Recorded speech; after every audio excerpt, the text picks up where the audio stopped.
माकपा सचिव मोहम्मद सलीम का ब्रात बसु के खिलाफ जमकर कटाक्ष।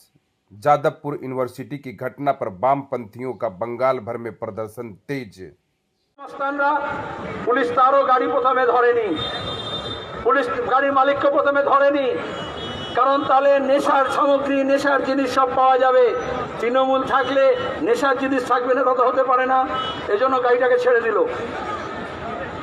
এখন দাঁড়িয়ে পুলিশ কমিশনার আজকে বলছেন কালকে ছাত্ররা ইউনিভার্সিটি স্ট্রাইক দেখেছে, সুতরাং হায়ার সেকেন্ডারি পরীক্ষার অসুবিধা যাতে না হয়।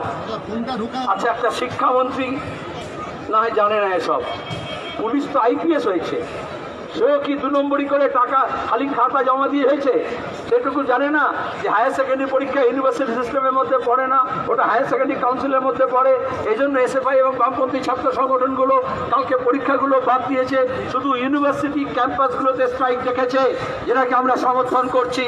আর পুলিশ কমিশনারকে বলছি যে আবার নতুন করে পড়াশোনা করুন, আর তারপরে জানুন এটা হায়ার সেকেন্ডারি পরীক্ষার ব্যাপার না। हर खबर स्पष्टता के साथ जानने के लिए बने रहिए स्पष्टता न्यूज चैनल पर और स्पष्टता न्यूज चैनल को लाइक, कमेंट और सब्सक्राइब अवश्य करें।